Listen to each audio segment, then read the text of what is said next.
आज हम श्री श्री आनंद मूर्ति जी के एक बहुत ही खास प्रवचन से लिए गए संस्कृत श्लोक पर बात कर रहे हैं जी। तो हमारा इरादा है कि इस श्लोक का जो गहरा मतलब है उसे समझें और ये देखें कि ये हमारी रोज की जिंदगी में मतलब कैसे लागू होता है। जी जरूर। श्लोक इस तरह है, यथैव विम्बम मृदयोपलिप्तम तेजोमयम भ्राजते तत्सुधंतम तद्वात्म तत्वम प्रसमीक्ष देहि एकः कृतार्थो भवते वीतशोकः। इसमें ना एक बड़ी मजेदार तुलना की गई है।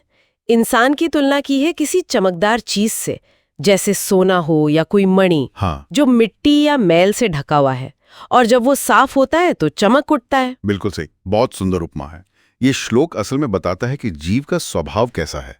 शुरू में वो मैल चढ़े अशुद्ध सोने जैसा है। अशुद्ध सोना। हाँ, श्रोत में शब्द है हीन प्रभा अविशुद्ध आकृक स्वर्ण, मतलब जिसकी चमक कम हो, जिसमें मिलावट हो। अच्छा, तो ये जो अशुद्धियां हैं या मिलावट कह लें, ये क्या है? क्या ये मतलब हमारे वजूद का हिस्सा है हमेशा के लिए, यानी हटाया जा सकता है? नहीं, देखिए, श्रोत यही साफ करता है कि ये अशुद्धियां लग तो जाती हैं स्वाभाविक रूप से, पर ये हमारा असली रूप, हमारा स्वरूप नहीं है। प्रकृति सृष्ट एक विकार मात्र। जैसे सोने में मिट्टी मिल जाती है ना, हाँ, बस वैसे ही ये स्थायी नहीं है।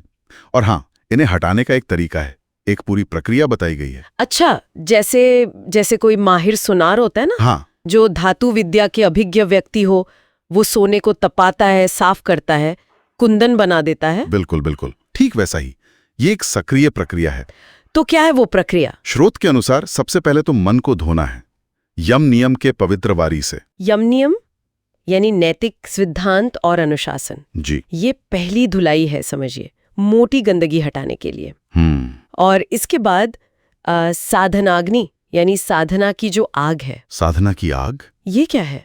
मतलब साधना का जो तीव्र अभ्यास है, उसकी मदद से मन की जो बारीक अशुद्धियां हैं, जो मलिनता है, उसे जलाना होता है। अच्छा, जलाना होता है।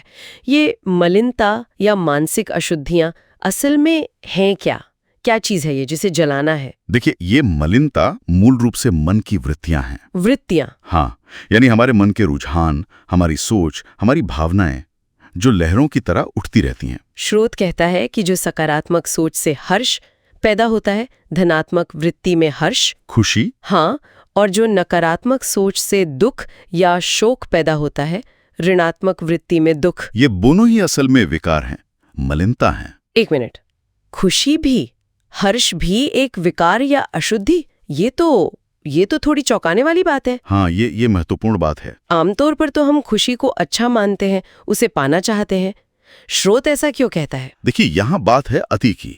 श्रोत के अनुसार जरूरत से ज्यादा हर्ष और जरूरत से ज्यादा शोक, ये दोनों ही मन को उसकी स्थिरता से डिगा देते हैं। अच्छा, ये बाहरी दुनिया की वजह से होने वाली प्रतिक्रियाएं हैं, और ये हमें अपने अंदरूनी स्वरूप से, अपने केंद्र से दूर ले जाती हैं। यहाँ एक अजीब सी दुविधा भी बताई है। अगर ये वृत्तियां, ये लहरें पूरी तरह शांत हो जाएं, मतलब सुप्त हो जाएं, तो मन अपने होने के एहसास पर, अपनी सत्ता, महत्व पर टिक नहीं पाता। लेकिन अगर ये बहुत ज्यादा सक्रिय हों, अधिक परिमाण में व्यक्त, जरूरत से ज्यादा उछाल मारें, तो ये इंसान को उसके असली स्वरूप के बोध से, स्वरूप बोध दूर खींच लेती हैं, उसे बाहरी दुनिया के जाल में फंसा देती हैं। ओह, समझ गई। तो मतलब ये हुआ कि मकसद इन वृत्तियों को, इन भावनाओं को खत्म करना नहीं है। नहीं, बल्कि इनके असर से जो ये खुशी और गम के झूले झुलाती हैं, उनसे ऊपर उठना है। एक तरह का संतुलन साधना है। बिल्कुल सही कहा आपने, संतुलन। जो इंसान साधना के जरिए, मतलब लगातार अभ्यास से, खुद को इन हर्ष और शोक की विकृतियों से, हर्ष शोक की विकृति आजाद कर लेता है, वो उस असली सोने, उस चमकदार सोने की तरह शुद्ध हो जाता है, जिसका जिक्र श्लोक ने है। अच्छा, ऐसे ही इंसान को कृतार्थ कहा गया है। कृतार्थ? हाँ, यानी जिसने जीवन का लक्ष्य पा लिया, जो कामयाब हुआ, या कृतात्मा भी कहते हैं, जिसकी आत्मा शुद्ध हो गई। और ऐसा इंसान स्वाभाविक रूप से शोक से मुक्त हो जाता है। वीत शोकः। वीत शोका, जिसका शोक चला गया हो। हाँ, क्योंकि उसकी जो शांति है, उसकी खुशी है, वो बाहरी हालात पर निर्भर नहीं करती, फिर वो अंदर से आती है। वाह, तो कुल मिलाकर देखें तो ये श्लोक हमें एक तरह से खुद को संवारने का, बेहतर बनाने का एक नक्शा दे रहा है। जी बिल्कुल। ये हमें प्रेरित करता है कि हम अनुशासन मतलब यम नियम और साधना यानी अंदरूनी अभ्यास, इनके जरिए अपने मन को मांझें, निखारें। जैसे सोने को तपाते हैं। हाँ, जैसे सोने को तपाकर शुद्ध करते हैं, ताकि हम अपना जो असली वो चमकदार स्वरूप है उसे पहचान सकें और जीवन के जो दुख हैं, जो शोक हैं, उनसे ऊपर उठ सकें। और यहाँ एक बात और सोचने लायक है जी। कि ये जो तथाकथित अशुद्धियां हैं ना, हमारे डर, हमारी चिंताएं, यहाँ तक कि हमारी बहुत तेज वाली खुशियां भी, जिन्हें हम अक्सर अपनी पहचान समझ लेते हैं। हाँ, लगता तो है कि ये हम ही है। हाँ, पर शायद वो हमारा असली स्वभाव है ही नहीं। वो बस ऐसी परतें हैं जिन्हें साधना और खुद को देखने समझने से हटाया जा सकता है।